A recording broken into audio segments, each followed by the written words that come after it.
is going on, beautiful people? Welcome to another episode of the Narcissist Code. I'm your favorite self-aware narcissist, Mr. Lee Hammock, better known as Mental Healness from TikTok, Instagram, YouTube. You know where to find me at.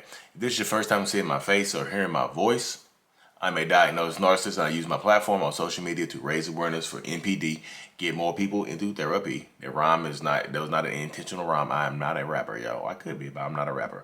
I've been in therapy for 4 years, though, y'all. And also validate the victims and survivors of this disorder as well. Today's episode is going to be about the coworker narcissist, the boss narcissist, working with your narcissistic partner, narcissistic ex, things like that. So let me start off by saying this right here. I know most people who listen to me have experienced a relationship with a narcissist. You've been through it. You might still be in it and things like that.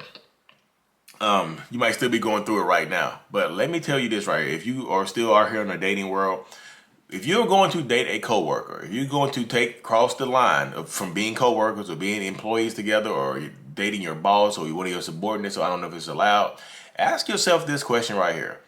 If this relationship goes south, if it blows up, are you willing to deal with the repercussions from it? Are you willing to deal with the fallout from this nuclear bomb going off at work?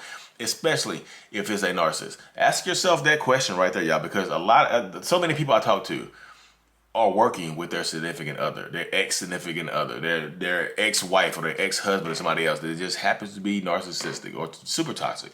You know what I mean?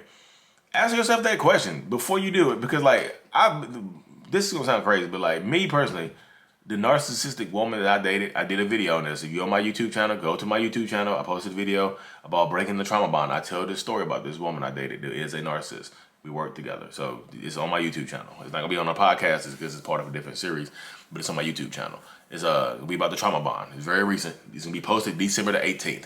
It's going to be posted today. So look at the video. Look at the one. But I met my narcissistic ex at work. And I was young and whatnot, but you still don't think about it. He's like, young, you do stuff around the building, you have fun at work, outside of work, you sneak around, do this, do that. It was super fun, but it ended up being super toxic. And even when we broke up, I still had to work with her. It was the most awkward, painful experience because I would bring my son's mom around her. She would bring her boyfriends around me. It was so terrible, y'all. It was so painful and it hurt so bad. There's just so many games played. So before you cross that line, ask yourself, are you capable of putting up with it? And some people will say, yeah, I'm capable. But when it actually happens, you're not going to be capable. You got to reboot the narcissist robot. Got to rebooting, restart. But you say you're capable of it right now, but when you're actually living it, I promise you will not be capable of it because it's painful. The person you love cared about so much. So imagine this. You meet a coworker. That person is cute. I'm gonna use the man-woman scenario because I'm a man, and cisgender man, whatnot. So I'm gonna use the man-woman thing. So imagine me meeting a cute girl at work, which I actually did. We start dating or whatever. We hook up, date. We fall in love. We do all this other good stuff. And for some reason, the relationship goes sour. We had to work with each other 3, 4, 5 days a week. Remember? No, let's say you had to work with them every day, 9 to 5, every day, close quarters. Let's say y'all date, and then the relationship ends up being super toxic, and y'all break up. But you love this person. You giving your all to this person. So you still trauma bonded to this person, still connected to this person. A week after they break up, they start dating another one of your coworkers. She started dating another one of your coworkers that knew about y'all relationship but doesn't care, that thinks he's better than you, that thinks she's better than you. They gallivant off, they sneak to the break room, you hear some cheeks getting clapped in the car, you see the car windows fogged up and stuff like that. The person you loved a week ago is now getting their back broken, somebody in the back of a vehicle. You mean? Or getting hopped on in the back of, get some cheeks put on in the back of a vehicle. Are you willing to accept that? Is that really what's going to happen? Because narcissistic coworkers that break up with you will do that. They'll gallivant the next person in front of you. Your narcissistic boss, they won't fire you. They could fire you. They'll keep you around to torture you mentally, emotionally. They'll start dating people around you to hurt your feelings. They start bringing their significant others around you to make you feel a certain type of way. Are you ready for that?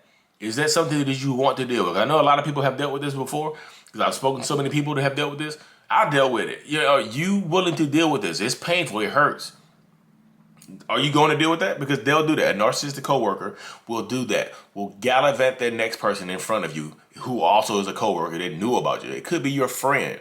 It could be their friend that they told you not to worry about, which will make you more angry. It could be their boss. The boss, y'all's boss, they could start dating your boss. Make you even more angry. They'll do stuff will they be in love with the next person? Probably not. Sometimes they'll just go to the next relationship. They'll go to the next relationship just to bother you, just to get on your nerves, just to mess with you.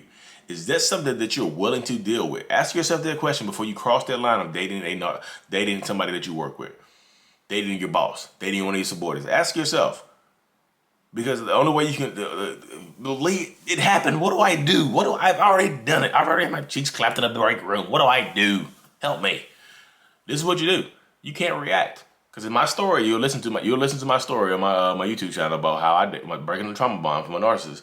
You'll understand that you can't react. Your reactions are your power, because they're going to be gallivanting people in front of you to get you to react to them. They are. They want a reaction from you. They want to be kissing in front of your desk or something like that. They had you stand up like, what are you doing, bro? They want that. They'll smirk while you're angry.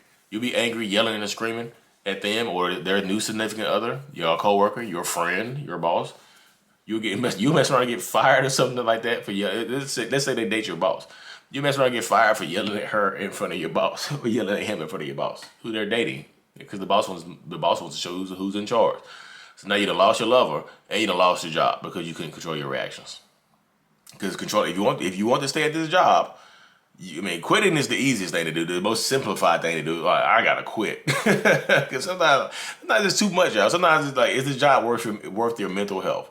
Some people are like, yeah, I ain't quitting the job. I worked hard to get here. Forget that. I ain't leaving. I'll just leave. I'll just not react. I'll start dating a coworker. We'll both be dating coworkers. I'll spite them by dating another coworker. What you gonna do? Because that's also a reaction. Because in my mind, if I'm dating a coworker, after I discard you or you discard me, I'm dating another coworker and parading that person around in front of you. I want you to go to somebody else, because that means to me, that seems like a reaction to me. It seems like you're reacting to me. Oh, you're gonna date another coworker because I dated one. Good luck. Hey, sloppy seconds, right? Blah, blah, blah, boo, boo, boo. You know how it goes. You know exactly how that goes right there. So are you willing to, the simplest way would be to quit. Turn in your 2 weeks notice and dip out. But you can't, if you're going to stay there, you have to set some boundaries. If y'all have to work side by side, see if you can move desks. See if you move assembly lines. See if you can move to a different office.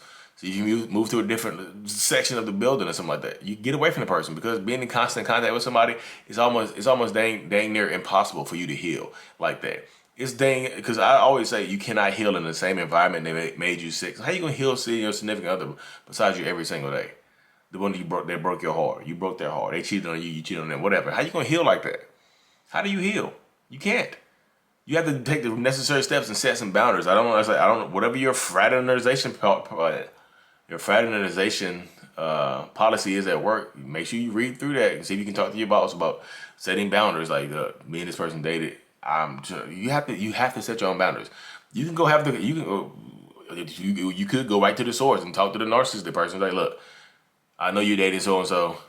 Can you please respect my boundaries and just kind of leave me out of it? Don't do anything in front of me. You know how I felt. That will set them off. They'll be like, cause that's like telling them. That's like telling them to do it. Because then they'll do it. They might not do it. They might say, hey, I respect you. I'll take it outside or in the car. Or they might not respect you at all. It's a mental thing, y'all. It's a game. Narcissistic people like to play games. We just do. And like when you picked up that phone to dial their number, you picked up that contract. Now you picked up the controller to play the game with them. Yeah. So ask yourself before you start dating that coworker, before you start marrying coworkers, before you start marrying bosses and dating bosses and cheating with coworkers and things like that. Ask yourself, if this blows up in your face, are you willing to deal with the consequences? Because that's a consequence. You're gonna see it's gonna be that narcissist is a consequence. It is. They are your consequence right there. That's your instinct.